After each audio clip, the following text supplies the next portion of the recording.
ভারতের উত্তর পূর্বাঞ্চলীয় রাজ্য ত্রিপুরার রাজধানী আগরতলায় অবস্থিত বাংলাদেশের সহকারী হাইকমিশনে হামলার ঘটনায় ৭ ভারতীয় নাগরিককে আটক করেছে দেশটির পুলিশ।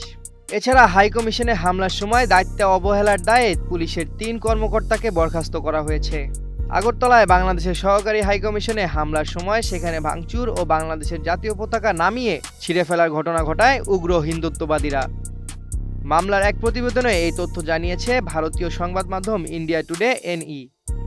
প্রতিবেদনে বলা হয়েছে, সোমবার আগরতলায় বাংলাদেশ সহকারী হাইকমিশন প্রাঙ্গণে উগ্র হিন্দুত্ববাদীদের হামলা ও প্রতিবেশী দেশের জাতীয় পতাকা অপমানের ঘটনায় ত্রিপুরা পুলিশ তাদের ৩ জন সাব ইন্সপেক্টরকে বরখাস্ত করেছে এবং দায়িত্বে অবহেলার অভিযোগে পুলিশ সদর দপ্তরের একজন উপ পুলিশ সুপারকে প্রত্যাহার করেছে। এছাড়া হামলার এই ঘটনায় জড়িত থাকার অভিযোগে ৭ জন ভারতীয়কে গ্রেপ্তারও করা হয়েছে। মূলত সোমবার আগরতলায় বাংলাদেশ সহকারী হাইকমিশনের সামনে অবস্থান কর্মসূচি সহ সিল্কোর সিল্ক অ্যান্ড শাইন, যাতে আছে আর্গান অয়েল ও ওট প্রোটিনের গুডনেস, যা আপনার চুলকে রাখে হেলদি অ্যান্ড শাইনিং। ব্যাপক বিক্ষোভের আয়োজন করা হয়।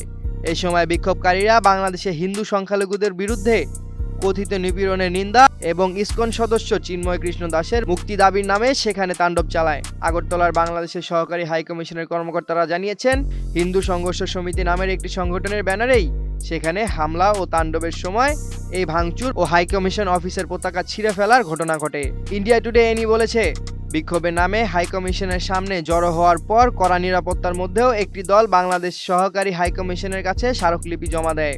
তবে এক পর্যায়ে ওই গ্রুপের কিছু সদস্য নিরাপত্তা ব্যবস্থা লঙ্ঘন করে হাইকমিশন চত্বরে প্রবেশ করে এবং ভাঙচুর ও তাণ্ডব চালানোর পাশাপাশি বাংলাদেশের জাতীয় পতাকার অপমান করে।